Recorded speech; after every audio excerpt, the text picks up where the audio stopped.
水遁アメシコ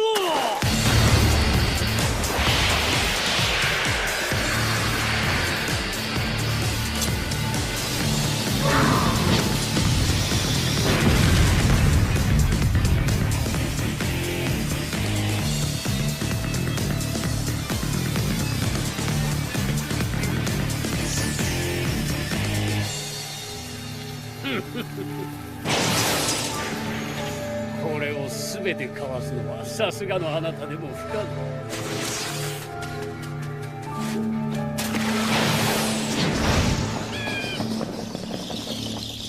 まあそうでしょうね。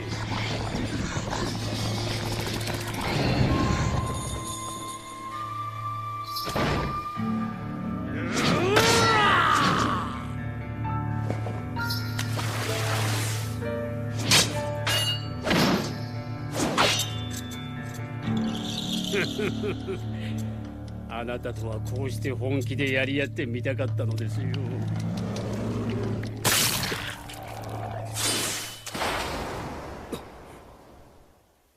サメ肌もいつになく喜んでますね。水遁水光弾の術、カトン合格の術。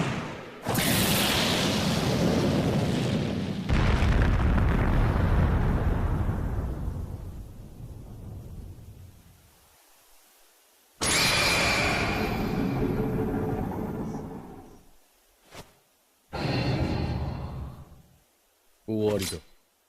シャリンガンならこの霧の中でもわずかな影を捉え背後から襲うことができる。お見事と言いたいところですよ。それを読んだ上での水分身というわけか。相手の背後を取るのにここまで苦戦したのは久しぶりです。嬉しいですね。あなたがその同術アマテラスを繰り出そうとするほど本気とは。ですがその同術はチャクラを消費しすぎる。この後のサスケ君との戦いに響くのでは。やれやれ、ここまでにしましょう。私もあなたのその覚悟で満足することができましたからね。元より俺の望んだ戦いではない。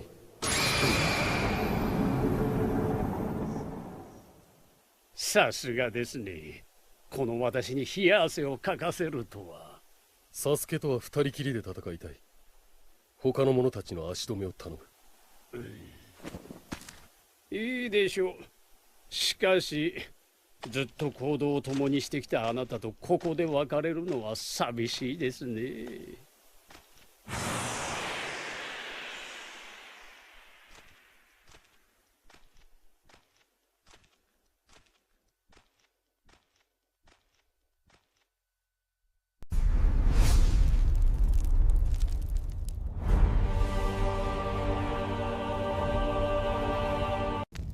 Finally, I joined the Akatsuki. Now you already know what to do. You are very strong. You still have a lot of potential. Thank you, Master Itachi. Now it's time to act. Naruto's kidnapping and Itachi's secret training. It was night in Konoha. The training grounds were silent except for Naruto Uzumaki's cries of exertion. Under Jiraiya's watchful eye, he strove to master increasingly difficult techniques. The boy was determined to prove himself capable of protecting his village. However, at that very moment, somewhere far away, Sasuke Uchiha had already left the village. Consumed by a desire for revenge, he had chosen to follow Orochimaru, believing that only through this dark master would he find the power to defeat Itachi. Team 7 was disbanded and the fates of its members were taking different paths.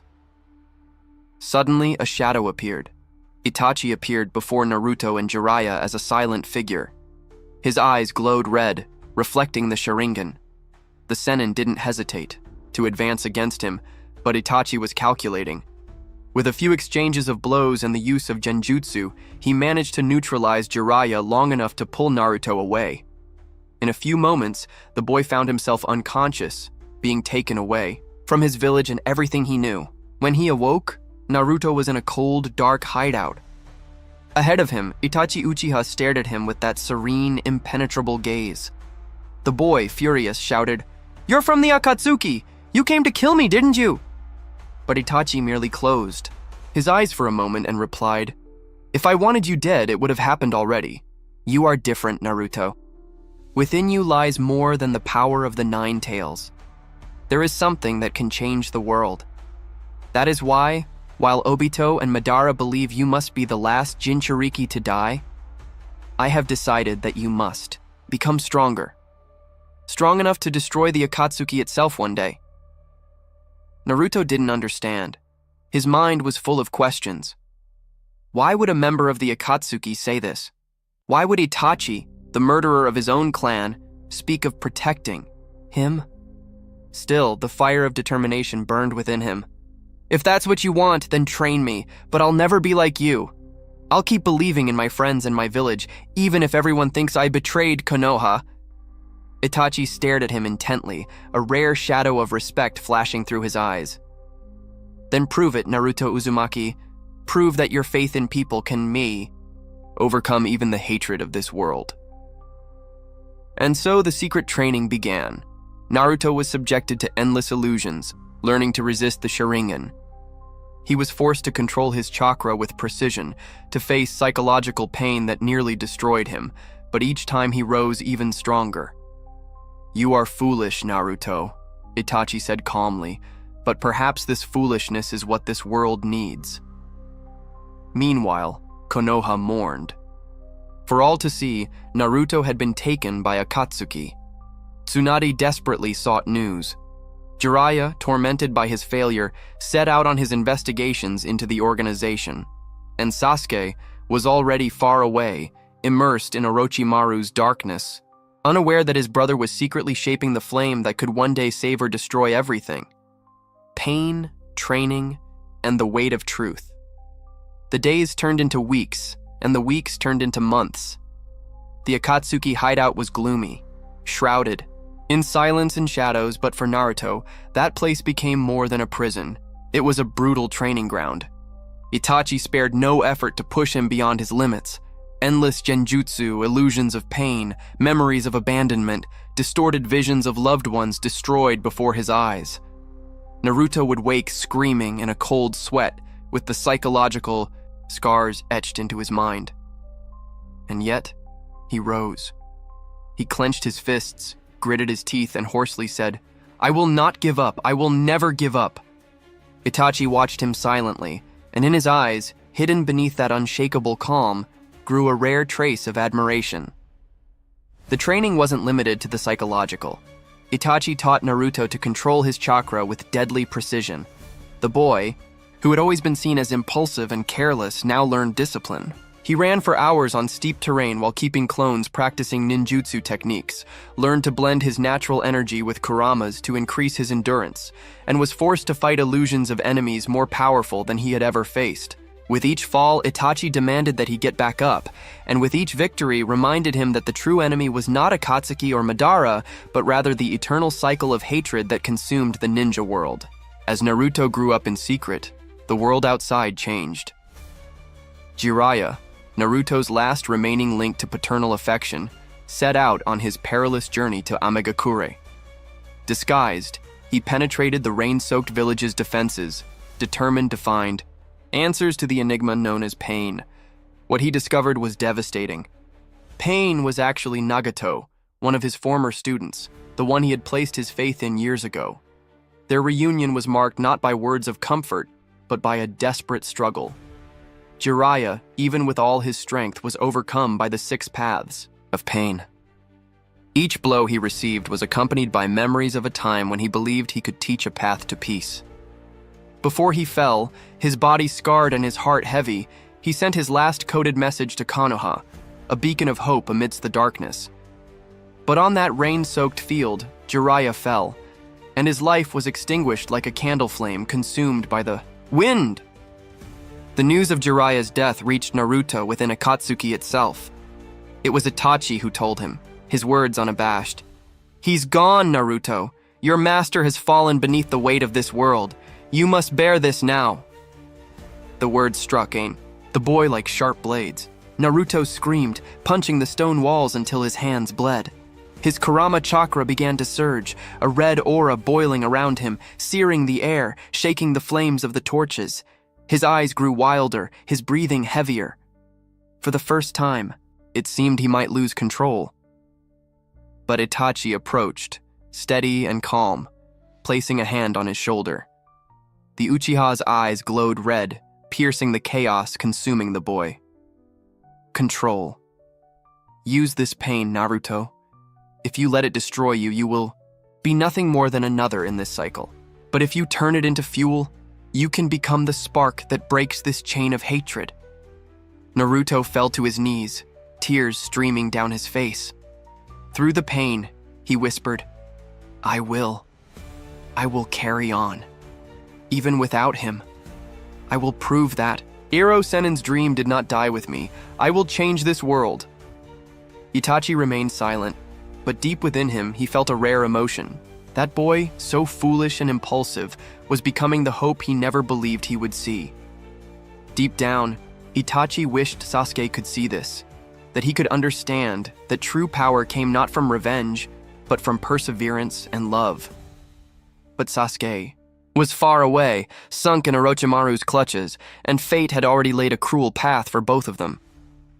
As the months passed, Naruto grew stronger not only physically, but spiritually. His body became more resistant to Kurama's chakra. His mind was able to withstand previously unbreakable genjutsu, and his worldview expanded. Itachi told him about Obito's plans, about Madara, and about the inevitable war that was coming. You will be considered a traitor, Naruto, he told him one night amid the silence of the torches. Your village will hate you and perhaps even try to destroy you. But remember, it is not for them that you fight. It is for what you believe in. It is for what does not yet exist. It is for the chance to break this destiny. Naruto, fists clenched, replied without hesitation, I will fight for everyone. Even if they hate me, even if they call me a traitor, I will fight to the end. But Jiraiya's death was only the harbinger of an even greater storm. Pain began to move his devices against Konoha, and Obito, in the shadows, waited for the right moment to manipulate Sasuke. The balance Itachi had tried to maintain was about to crumble. Naruto, shaped by the fire of suffering and the steel of discipline, was about to face not only enemies, but the very weight of the legacy that had been handed to him. The path was set. The boy who had been kidnapped as a hostage now carried, within him not only the hope of peace, but also the inevitability of war. The confrontation with Nagato and the legacy of the Rinnegan. The night was heavy. The rain fell relentlessly in Megakure, as if reflecting the constant pain of its inhabitants. It was in this setting that Naruto, already shaped by Itachi's rigorous training, was led to meet the true leader of the Akatsuki, Nagato, the man behind the 6 paths of pain. The atmosphere was suffocating. Naruto, still dressed in the organization's black cloak, walked slowly, feeling the weight of responsibility with every step. His mind echoed the memory of Jiraiya, his death, and the promise he had made to honor his dream. Before him, Nagato, pale, frail, and attached to his strange machine, watched him with cold, serene eyes. Those same eyes that shone in concentric circles full of power and curse, the Rinnegan.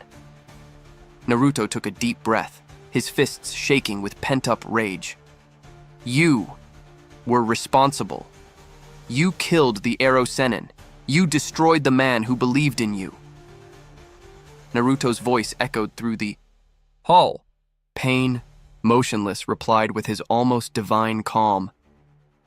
Jiraiya believed in a foolish dream, a world of peace that could never exist. I am proof that pain is the only answer. Only when everyone experiences suffering will the cycle be broken. That is the inevitable fate of this world. Naruto stepped forward, his red Kurama aura expanding, mixed now with a different, more controlled energy, shaped by his training with Itachi. Then I will prove you wrong. I will bear this pain. But I will never give up what he believed in. The confrontation exploded. The 6 paths of pain moved in sync, unleashing devastating attacks. The ground trembled, explosions shook the walls, and each blow was a reminder that this was no ordinary enemy. But Naruto was no longer the same impulsive boy. His movements were more precise, his strategies more calculated. He used clones to mislead bodies, countered with enlarged Rasengan's, and exploited openings with the discipline Itachi had taught him. Still, Pain's strength was overwhelming. Naruto fell countless times, bleeding, nearly gasping for breath. But each time he fell, he remembered Jiraiya's face, the weight of Itachi's words, and rose again shouting, "I will not lose! I will not give up!" The fight continued until finally Naruto managed to reach Nagato's true body. The young Uzumaki found himself face to face with a frail man, consumed by pain, attached to the grotesque machine that sustained his life. It was hard to believe that this weakened figure was the same being who had destroyed so much. Naruto panted, his body scarred, but his eyes burned with determination. "You are not a god, Nagato. You are just a man who has given up hope. But I will carry on that hope, even if the whole world hates me." Nagato, for the first time in a long time, shuddered at those words. In Naruto's eyes, he saw the reflection of his master Jiraiya.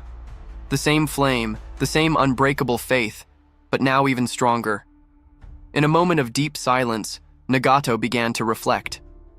His hands trembled, and tears welled up in his pale eyes.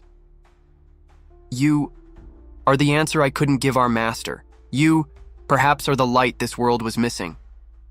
With a final effort, he focused his chakra, and the Rinnegan shone brightly. Naruto, surprised, took a step back. Nagato extended his trembling hand. "These eyes are not a blessing but a curse. But in your hands, perhaps they can become the key to change.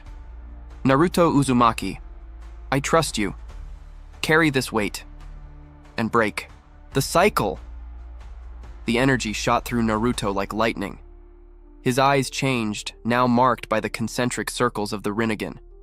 An immense, almost incomprehensible power exploded within him. At the same time, he felt the weight of all the pain Nagato had carried, the wars, the losses, the despair. Naruto fell to his knees, panting, tears streaming down his face. "I will honor this. I promise. I will change this world, even if it costs me my life." Nagato smiled faintly, a sad smile, and his life slowly faded. The leader of Akatsuki fell, leaving behind his most powerful legacy. But Naruto's victory was also his sentence. By inheriting the Rinnegan and betraying Akatsuki's trust, he knew he couldn't stay there. Obito already moved in the shadows, manipulating everything, waiting for the right moment to use Sasuke as his new pawn. Naruto, still covered by Akatsuki's black cloak, left his hiding place. His steps were heavy but firm. He was no longer just the Jinchuriki of the Nine Tails. Now he was the bearer of the eyes of the gods, carrying within him the burden of 2 generations, Jiraiya's dream and Nagato's redemption. The world would never be the same again. Akatsuki's last target. Shadows moved behind the scenes of the war. Nagato's death had been a blow to the Akatsuki, but to Obito it was nothing more than a calculated turn of events. He had already anticipated that Nagato would not be able to carry the Rinnegan forever. Now, the eyes that had belonged to Madara were in the possession of someone completely unexpected. Naruto Uzumaki. This changed everything. The boy, already a wielder of the Nine Tails, had become not only an enemy, but the key to the entire Eye of the Moon plan. We cannot allow him to escape. That power belongs to Madara. That power belongs to us, Obito murmured to Zetsu as he watched Naruto's movements from a distance, hidden in his swirling cloak. Naruto, now aware of the weight he carried, decided to flee from Akatsuki for good. The hideout was no longer his prison, but a battlefield for future battles. He knew he would be hunted, knew that everyone would now see him as a traitor and an enemy, but within him he carried the promise to change the fate of the ninja world. Still dressed in the black cloak with red clouds, he walked alone, his eyes now glowing with the Rinnegan. He felt the weight of Nagato, Jiraiya, and even Itachi on his mind. I will carry on no matter what. Even if the whole world turns against me, he thought, his chakra pulsing like an indomitable flame. Meanwhile, Sasuke emerged from his final confrontation with Itachi. His older brother's body had fallen, and the long-awaited revenge seemed complete. But before he could even comprehend the void it left in his heart, Obito appeared before him. And with cold words, the manipulator opened the wound that would forever change his outlook.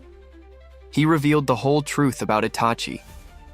That the clan massacre had not been an act of hatred, but a sacrifice. That Itachi had protected Konoha at the cost of his own honor, and that Sasuke's entire life had been guided by a lie. Tears fell silently from Sasuke's eyes, but the pain quickly turned to fury. Konoha, they used my brother. They made my life a living hell. I will destroy them all. Obito, smiling beneath his mask, knew he had succeeded. Sasuke was now his. But there was more. Obito revealed what had happened to Naruto. He said that his former teammate had not only joined Akatsuki, but that he now carried within him Nagato's eyes, Madara's Rinnegan, and the Nine Tails. He is the center of everything, Sasuke. The boy you call a friend is, in fact, the greatest obstacle to the plans Itachi so desperately sought to protect. If you wish to honor your brother's legacy, you must bring those eyes back. You must bring the Nine Tails to us. Naruto must be hunted. These words further inflamed Sasuke's heart. The former bond of friendship was now consumed by the flames of rivalry and hatred. To him, Naruto was no longer a comrade. He was the enemy who needed to be defeated. On the other side, Naruto walked alone along the roads, aware that he had become the prime target. The entire Akatsuki would turn against him, but now it was different. He was no longer the foolish boy who shouted without thinking. He carried within him not only the strength of the Nine Tails, but the power of the Rinnegan and Itachi's teachings. He knew Obito was moving. He knew Sasuke was increasingly consumed by darkness, and he knew that at some point, their paths would collide. But still, Naruto kept the promise he had made in tears before Jiraiya's memory. I will change this world, even if I have to fight everyone, even if I have to fight you, Sasuke. Thus, their destinies were sealed. Obito, in the shadows, waited for the right moment to tear Madara's eyes from Naruto's body and finally take the Kyuubi. Sasuke, consumed by fury and grief, accepted his new mission to hunt not only the Eight Tails, but also his former friend. And Naruto, carrying alone the weight of so many lives, pressed on, aware that the true confrontation was yet to come. The ninja world was heading inexorably towards war, and at the center of it all were two boys who had once dreamed of protecting their village together. Now, enemies destined to face each other. And so, the fate of two boys who once dreamed of protecting Konoha together was twisted by the shadows of hatred and manipulation. Naruto, now bearer of the Kyuubi and the eyes of the gods, bears the burden of being hunted by the entire world. Sasuke, manipulated by Obito, vows to bring back Madara's Rinnegan and end the one he once called brother. On the horizon, an inevitable war looms, and at its center, the final clash between friendship and revenge. The ninja world will never be the same. The war has already begun,